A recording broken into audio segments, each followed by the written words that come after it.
마태복음 5장 7절 한 절 말씀인데요. 우리 이 시간 함께 한 목소리로 같이 읽겠습니다. 7절입니다.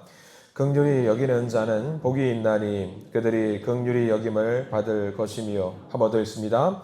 긍휼히 여기는 자는 복이 있나니 그들이 긍휼히 여김을 받을 것이며. 아멘. 이 말씀 가운데 하나님 안에 넘치길 간절히 기도하고 소망합니다. 이 시간 기도하는 마음으로 함께 따라합니다. 하나님과 동행하겠습니다. 우리 옆 사람 축복하면서 하나님과 동행하십시오. 아멘. 하나님과 동행하시길 간절히 기도합니다. 오늘은 여러분들 아시겠지만 성금요일입니다. 예수님께서 십자가에 달리신 날, 고통의 날이고요, 아픔의 날이라고도 합니다. 또한 승리의 날이라고도 합니다. 그래서 오늘은 특별히 성금요일 예배로 저녁에 잠깐 우리 모여서 또 묵상하면서 기도하는 시간을 저녁에 가지려고 합니다. 잊지 마시고 나오셔서 함께 또 기도하는 시간을 갖기를 소망합니다.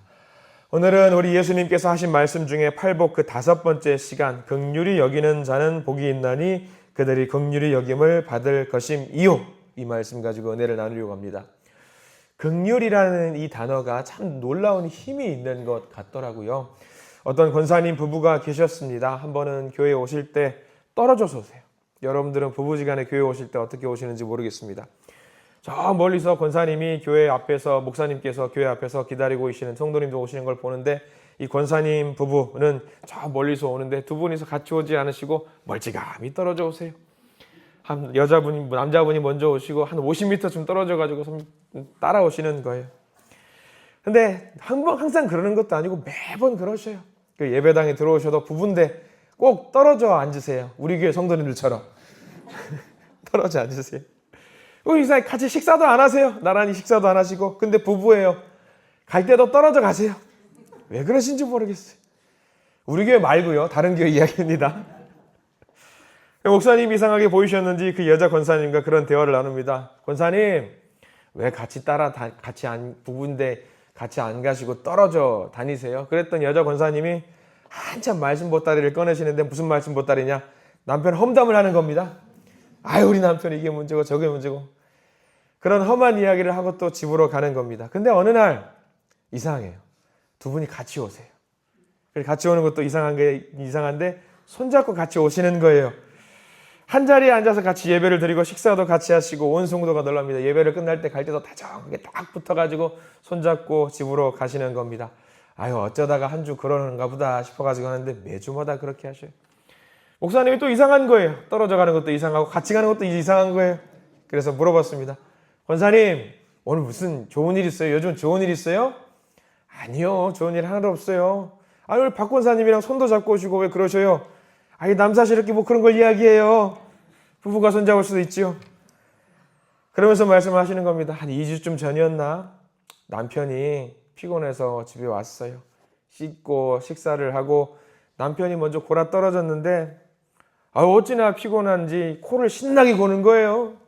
남편이 그 얼굴을 보는데 그렇게 불쌍해 보여요. 안쓰러워 보이더라고요.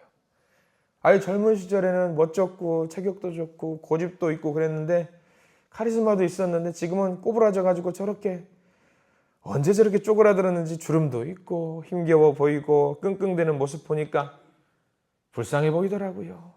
불쌍해 보여요. 그래서 그 다음날 안 되겠다 싶어서 회사 갈 때 간단하게 차려 먹던 것을 거하게 일부러 좋아하는 반찬도 만들고 먹여서 보냈어요. 저녁도 그렇게 하고 며칠 그렇게 하니까 남편이 이상해요. 어느 날 선물을 사와요. 그리고 어느 날은 꽃 한 송이를 또 사오는 거예요. 평생 꽃 선물 안 해봤는데.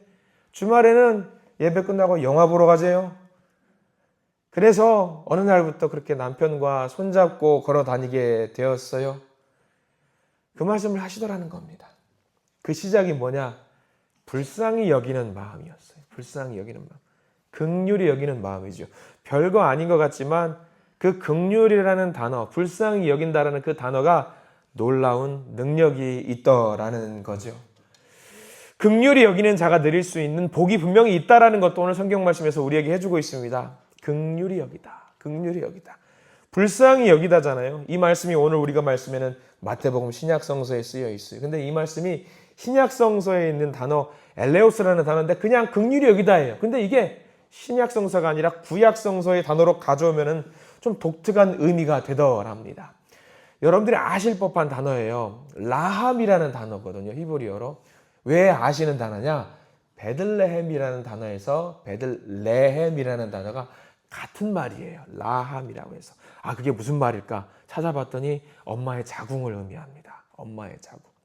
엄마의 자궁.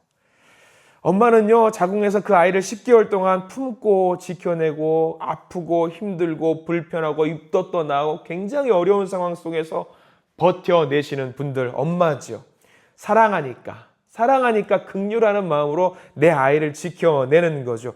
부모의 마음이라는 것이 지금 오늘 나와 있는 긍휼인 거예요. 부모의 마음. 내 자녀를 돌보는 마음, 내 자녀 아플 때 여러분들 내가 대신 아팠으면 좋겠다. 내 남편 대신 힘들었으면 좋겠다. 우리 가족, 내 아들, 딸보다 내가 더 힘들지만 그들을 위해서 버텨냈으면 좋겠다라는 마음이 이 라함이라는 단어 긍휼이더라고요. 긍휼. 성경에 나와 있는 긍휼은 단순하게 불쌍히 여기는 마음이 아니었어요. 이 마음은 예수님에게서도 발견할 수 있어요. 예수님 공생의 시절 사람들이 찾아와요. 말씀을 찾고 병을 고치기 위해서 귀신을 쫓아달라고 기적을 기대하면서 예수님께 찾아오지요. 예수님이 많은 사람들을 상대하느라 피곤하시지만 자기를 찾아오는 많은 사람들을 외면하지 않으셨습니다. 만나주시고 들어주시고 도와주시고 애를 쓰셔요. 그게 긍휼의 마음이더라고요. 근데 우리가 긍휼에 대해서 이야기를 할 때 오해하는 게 있어요. 우리가 오해하지 말아야 돼요. 긍휼이라는 단어가 헷갈리는 거 하나가 있어요. 뭐냐면 동정이더라고요. 동정은 뜻이 달라요. 내가 조금 더 낫다. 내가 조금 더 위에 있다. 위에서 아래를 내려다보면서 자기보다 부족한 사람들을 뭔가 베풀어주는 것을 그것을 동정이라고 하거든요. 길을 가다가 누군가 도움을 요청합니다. 돈 좀 달라고 해요. 돈 달라고 할 때에 내가 너보다 가진 게 있으니 나눠주겠노라. 이건 동정이지요. 근데 긍휼은 그게 아니더라고요. 이 사람이 많이 춥고 배고플 텐데 어려울 텐데 어떻게 하면 이 사람이 기분 상하지 않도록 내가 이 사람을 도와줄 수 있을까? 눈높이를 위에서 아래로 낮추는 것을 긍휼이에요. 불쌍하다고 여기는 것이 아니라 내가 그 자리로 내려가는 것이 긍휼이에요. 누가 그렇게 하셨죠? 예수님이 그렇게 하셨어요. 예수님이. 이때 당시에 동정을 했던 사람들이 누구냐? 바리새인들이요.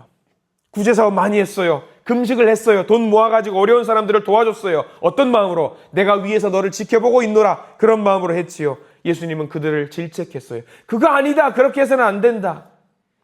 예수님은 오히려 낮은 곳으로 내려오셨지요. 긍휼이에요. 위에 계신 분이시지만 동정하지 않으시고 긍휼하는 마음을 갖고 위에서 본인이 직접 내려오셨어요. 예수님의 긍휼의 마음이지요. 마가복음 1장에 보면은요, 예수님께서 긍휼을 베푸셨던 사건 하나가, 대표적인 사건이 하나가 있습니다. 마가복음 1장에 보면은요, 문둥병자가 예수님을 찾아오는 사건이 있어요. 그러면서 문둥병자가 말을 합니다. 다윗의 자손이시여, 내 이 병을 낫게 해주세요라고 외치는 사건이 있습니다. 그때 당시에 문둥병자 가까이 가면 안 돼요. 절대 안 돼요. 문둥병자는 죄 있는 자들이고요, 부정한 사람들이기 때문이죠. 그 옆으로 가기만 해도 정한 사람이 부정한 사람이 되는 거예요. 격리돼야 돼요.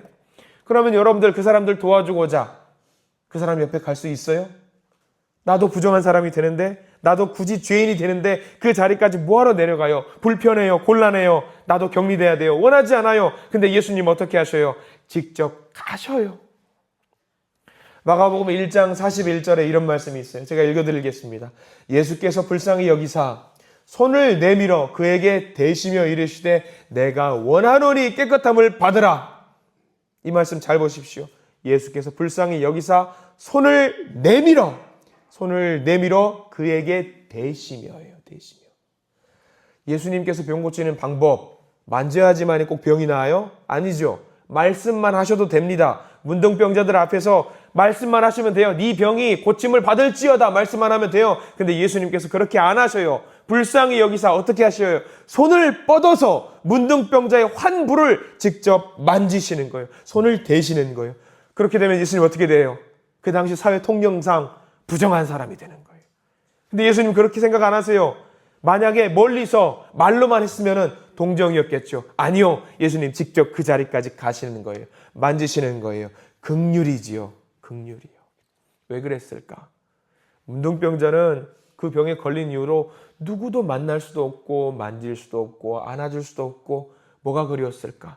사람의 체온이 그리웠을 거예요. 사람의 손길이 그리웠을 거예요. 예수님은 그걸 아셨던 거죠. 단순하게 육체의 질병 아니라 그 마음의 병까지 고쳐주시려고 했어요. 긍휼의 마음이지요. 손이 닿았을 때, 예수님의 손이 닿았을 때 문둥병자 마음 어땠을까요? 아, 이 사람이 왜 나에게 손을 대지? 이 온기, 사람의 온기 이런 것이었구나. 아, 따뜻하다. 아마 이 문둥병자 상처 다 치유되었을 겁니다. 그 마음의 병도 치유되었을 겁니다. 예수님께서 하셨던 이 사건이 가장 대표적인 긍휼의 사건이지요. 예수님께서 이 땅 가운데 내려오신 사건이 대표적인 긍휼의 사건이죠. 십자가의 사랑이 긍휼의 사건이죠. 우리가 이 사건들을 잘 기억했으면 좋겠어요. 그래서 우리도 기도해야 돼요. 뭐라고요? 주님, 저를 긍휼히 여겨주세요. 주님, 저를 불쌍히 여겨주세요. 우리가 이렇게 기도할 때에 하나님의 긍휼의 사건이 바로 그 순간 시작이 된다는 것을 명심하시기 바랍니다. 우리가 그렇게 긍휼히 여길 때에 하나님도 우리를 긍휼히 여기신다는 사실 기억하셔요.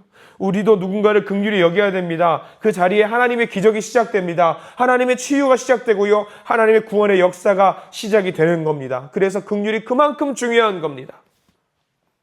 예전에 제가 전도사 처음 사역을 시작했을 때 서울의 경복교회라는 곳에서 사역을 했다라고 여러분께 말씀을 드린 바가 있어요. 어린이부 많았지요. 60명 정도의 어린이를 데리고 제가 사역을 처음 시작했으니까요. 그 중에 절반이 맹인들이었어요. 앞을 보지 못하는 아이들이 절반이었습니다. 그 교회에서 사역을 처음 시작할 때 제게 맡겨진 아이들 여러분들 상상이 되십니까? 30명은 정상적인 아이들, 30명은 앞을 보지 못하는 아이들, 그들을 데리고 예수를 심어줘야 됐어요. 그 사역 시작하면서 여러분들이 만약에 어린이부 교사예요. 연초에 사역을 시작합니다. 여러분들이 어린이부 교사라면 그 아이들을 맞닥뜨렸을 때 어떤 마음이 제일 먼저 드세요? 아마 이 단어일 겁니다. 불쌍하다. 불쌍하다. 그거는 동정일까요? 긍휼일까요? 동정입니다. 처음 시작할 때는 동정하는 마음으로 저도 시작했어요. 왜? 저는 건강한 몸을 갖고 있잖아요. 나보다 못한 어린이들이 너무도 불쌍한 마음이 들었던 거예요.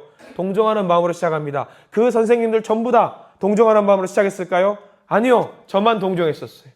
선생님들은 그 누구도 동정하지 않았어요. 선생님들은 달랐어요. 제가 그 아이들 데리고 인천 강화도 만이산에 등산을 하러 갔어요. 그 아이들을 데리고. 앞 못 보는 아이들 데리고. 강화도 만이산, 높은 산이 아니에요. 근데 그 아이들 한 명을 데리고 가기 위해서 어른들 2명이, 3명이 달려붙어야 돼. 다 했어요. 저는 여전히 동정하는 마음이 있었어요. 이 아이들이 할 수 있을까? 도와줘야 될 텐데. 근데 그게 아니었어요. 아이들은 그걸 하더라고요. 해내더라고요. 선생님들도 해내더라고요. 손 붙잡고. 저는 그 아이들 통해서 오히려 제가 긍휼하는 마음을 제가 얻었습니다. 올라가서 정상에서 아이들이 하는 말이 앞을 못 보는 세상적으로 장님이라고 하는 그 아이들이 올라가서 뭐라고 말하냐면 전도사님 너무 시원해요. 너무 좋아요. 제가 그 모습을 통해서 어떤 마음이 제가 불쌍한 사람이었더라. 그 아이들이 오히려 저에게 긍휼하는 마음을 뿜어주고 있었습니다. 선생님들은 왜 동정하는 마음이 아니었냐? 이미 알고 있었거든요. 그래서 선생님들도 긍휼하는 마음으로 그 아이들을 돌봐주었고 그 아이들도 긍휼하는 마음으로 선생님과 동행할 수 있었던 거고요. 저 혼자 동정하고 있었던 거예요. 어느 순간 제가 긍휼하는 마음으로 바뀌었죠. 제가 긍휼하는 마음이 되는 순간 그 자리가 천국이 됐어요. 이미 천국이 됐어요. 근데 그 가운데 천국을 누리지 못한 아이들이 있었을까 없었을까? 그 아이들 중에 정상적인 아이들은 전부 다 천국을 누리지 못한 선생님 힘들어요. 전도사님 힘들어요. 언제 내려가요? 다 그래요. 근데 오히려 앞 못 보는 아이들이 천국을 누리고 있었고요. 선생님들이 긍휼함을 누리고 있었습니다. 긍휼을 주고받으면 여러분들요. 거기에 천국이 임하게 됩니다. 긍휼하는 마음이 있으면 그 자리가 천국이 됩니다. 내가 누군가를 긍휼히 여길 때 하나님께서 나를 긍휼히 여겨주시고 하나님의 은혜를 부어주십니다. 그것이 바로 하나님의 나라고 천국이 됩니다. 여러분들 마음속에 긍휼하는 마음을 가지시기 바랍니다. 그 자리가 천국이 되는 줄 믿습니다. 그렇게 하기 위해서 여러분 제일 먼저 해야 될 게 무엇이냐? 긍휼하는 마음을 가지시기 바랍니다. 우리가 서 있는 그 자리마다 오늘 하루 살아가시는 그 자리마다 있는 그 자리마다 발걸음마다 긍휼하는 마음을 가지시고 천국을 누리시는 저와 여러분들 되시기를 소망합니다.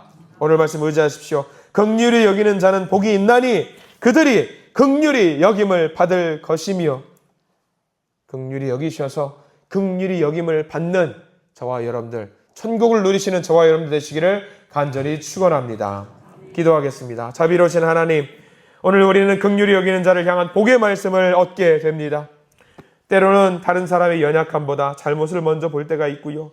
이해하기보다 판단하며 품기보다 멀어지려 했던 이 모습, 주님 용서하여 주시고 우리의 마음 가운데 긍휼을 품도록 인도해 주시옵소서.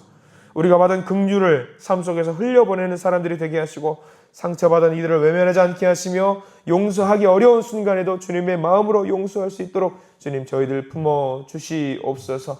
이 시간 모든 영광 하나님께 올려드리길 소망하오며 예수 그리스도 이름으로 간절히 기도드립니다.